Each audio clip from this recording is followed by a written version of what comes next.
Hey everybody, Blugoblin here. Thank you for joining me for my comic book review for this week of October 2014. Don't have much to cover here. I'm sorry for being late. I just need to find time to read these. And once again, I'm still working on catching up on my Midtown Comics stashes, and they'll be up when I can get them up. So we're going to start with DC and end with Marvel. We're starting DC off with Batgirl number 35. This is the new team of Stewart and Fletcher on this book, and oh my god, does this book ever feel different? First thing is, this is just a nitpick, but it seemed like the beginning of this book did everything, the beginning of this issue. It just felt like DC is doing everything they possibly can to just completely wipe out everything Gail Simone did for this character and for this series.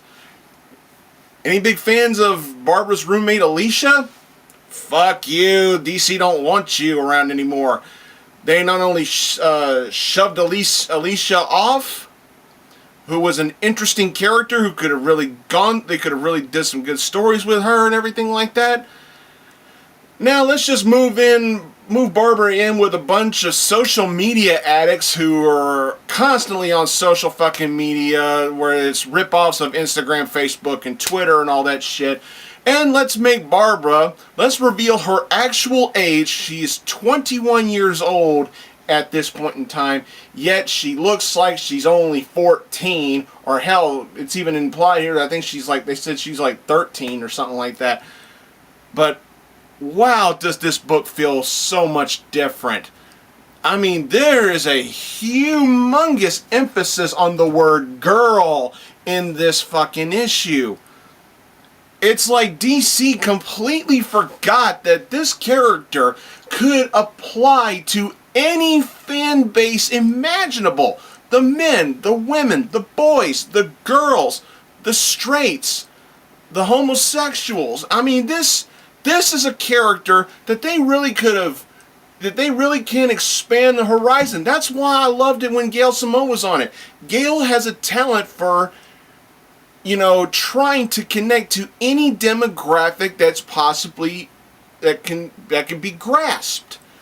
This just felt like a corporate shove down our throats saying this book should be for girls, and all the girly girls who like social media for hookups with cute boys and shit. Oh my god, this book disappointed the hell out of me. I'm sorry, I didn't like this book. It's the artwork looks so cartoony, I didn't buy it.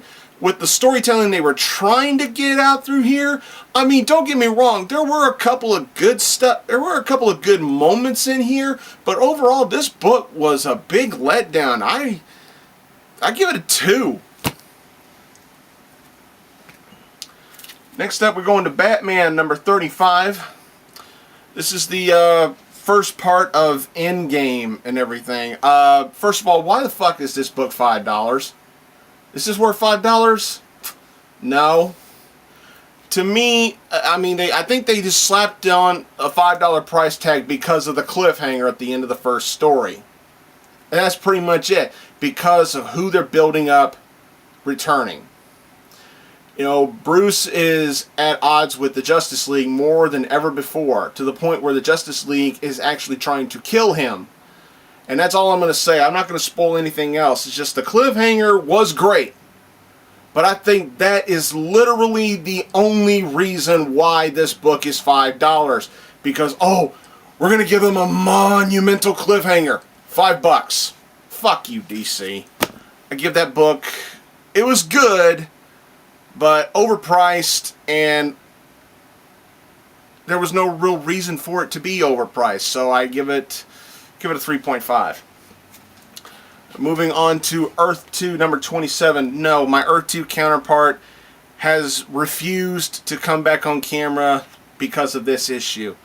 And I can't frankly blame him. I can't even get in contact with him, so I don't know what the hell's going on. This book is easily one of the weakest issues of this entire series. I don't know what it is. I mean, they tried with this. This takes place after the first issue of World's End, or Earth 2 World's, Earth 2 World's End, or some shit like that. I don't know. I'm not reading that series. Neither is my counterpart, so I don't know. But man, you want to talk about a huge step down in terms of how good this series is. I'm not trying to pick on certain characters, but it seems like Power Girl and Huntress really hurt this book.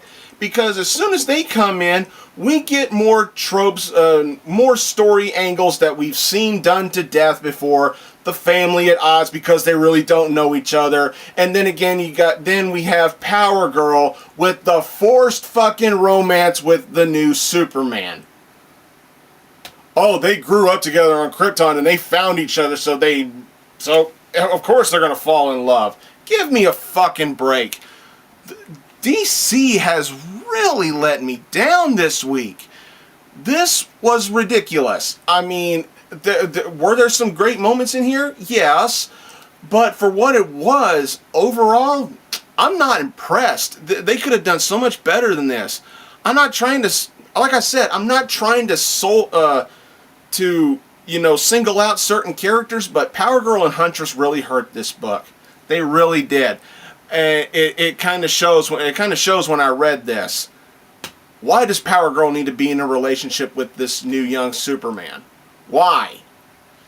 I didn't see any build up to it. It's like, yeah, there was build up to it, but there is reason for it, but still at the same time, there can be build up. There can be reasons for two characters to get together, yet at the same time, it can still come off feeling incredibly forced.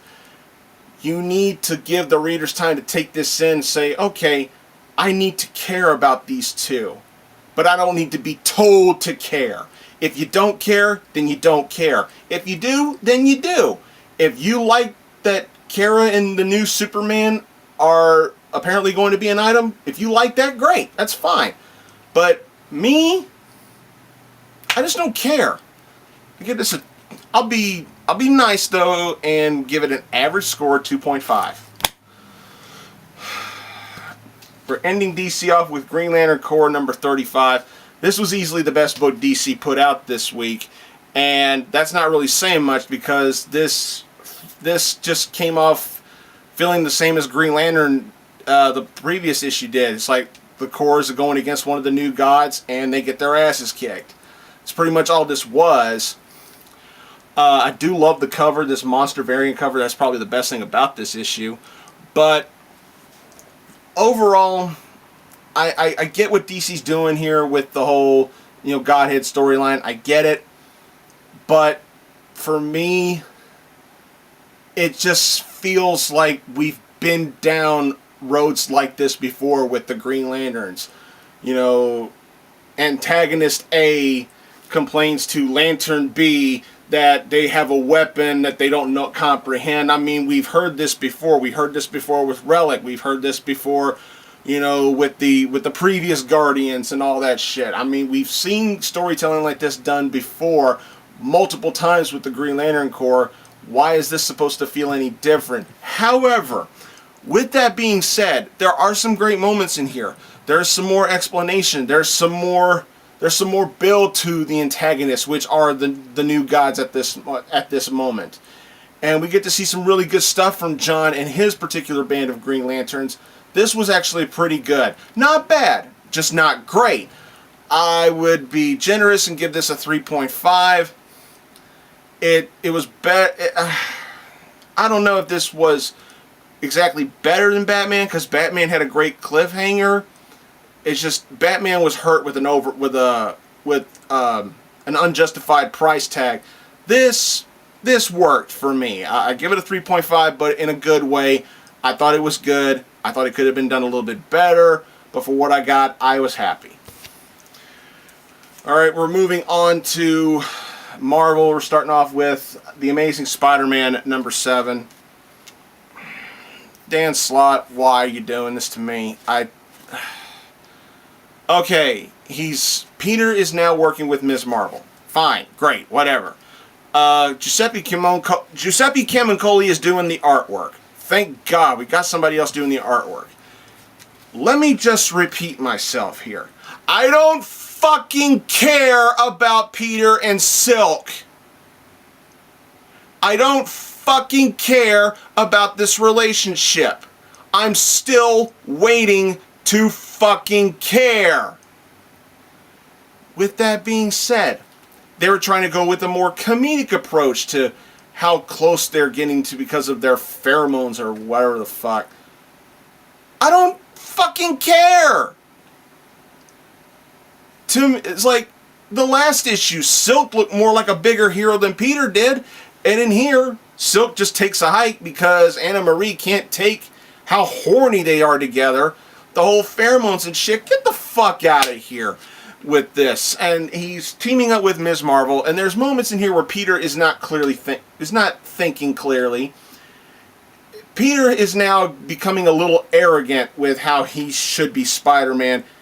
He's looking for any excuse he can to go out web slinging and being the hero rather than being the boss of Parker Industries, which, to be fair, was started by Otto Octavius. But now that's in Peter's lap, and now he's got to deal with it. He's now looking for literally any excuse to go out and be Spider-Man, when Anna Marie is clearly pointing out to him that sometimes the city can handle itself. And it's shown in here. But Peter just is so fucking hard-headed, he doesn't want to hear it. And it makes him look weak, character development-wise. I didn't fucking care about this first story. Yes, he runs into the new Ms. Marvel. Whoopie fucking do. And then we get to the second story, which ties into Edge of Spider-Verse, which was clearly the better story. You got this British Spider-Man, you know, scanning for Spider-Man related incidents in other Earths. And I loved it. The whole Earth number 1983 has been infiltrated by Moreland. I dare not ruin what Moreland does in this issue because it was so fucking good. That was what Moreland does in Earth number 1983 was clearly the best fucking part of this whole issue. Which particular Spider-Man universe he's in, that right there just made my fucking day when I read this book. Other than that, this book was slightly above average, nowhere near great. But because of what Moreland does in here, that amps the book up for me anyway. I gotta be fair and give this book a 3. We're moving on. We're ending this review with my pick of the week. And there was no doubt about it. This was my pick. Nightcrawler, number 7. Thank you, Chris Claremont. Oh my God. This was pure 100% correct Nightcrawler. This is tying into the death of Wolverine. Wolverine is dead. How would you think Nightcrawler would handle it? Chris Claremont did it brilliantly. This was a brilliant representation of what Nightcrawler would do, or how Nightcrawler would cope with the death of his best friend. This was amazing. This was incredible. You want an action-packed pick of the week? Go somewhere else and find some other book. But you want dramatic, good storytelling, great character development, well-paced writing, you go here. The interior artwork was good. The winks and nods to X-Men history was good. The writing that was done for Nightcrawler in this particular issue was beautiful. I fucking loved it. It once again is a good example, a good reminder when you think of good X-Men related storytelling, you think of Chris Claremont. You can take all the Mike Carey shit and shove it up your ass. You can take all the Matt Fraction shit and shove it up your ass. You can take all the Brian Michael Bendis shit and throw it away. I'll even go so far as to say Stan Lee stuff is not as good. When you think of good X-Men writing, you know, and I'll even go so far as to say Christos Gage ain't got shit on Chris Claremont. Thank you, Claremont. Thank you, Marvel. This was great. I fucking loved it. I'm going to be super extra biased because it's my show. I can do whatever the fuck I want. I'm giving this the grade it deserves because I loved it that much compared to all the other garbage I got this week. I'm giving it a fucking 5. This was awesome. I fucking loved it. So, that's all I got for this review, everybody. I want to thank y'all for watching. Stay tuned for more. Subscribe to Blugoblin01. Go check out Blugoblin X. When those Midtown comic stashes are done, I promise I will get them reviewed and uploaded as soon as I can. Jennifer and I are going to be working on some stuff for Arkham Asylum Studio here soon. Big shout out to my bro, TheMtVernonKid. Once again, bro, thanks for the comics. And I promise I am reading them. I'm getting caught up on them. And I thank you again for them. Don't forget my old buddies, Brandon Hex and Deadpoolzilla. Thanks for watching, everybody. And until next time, I'll see you all later, baby.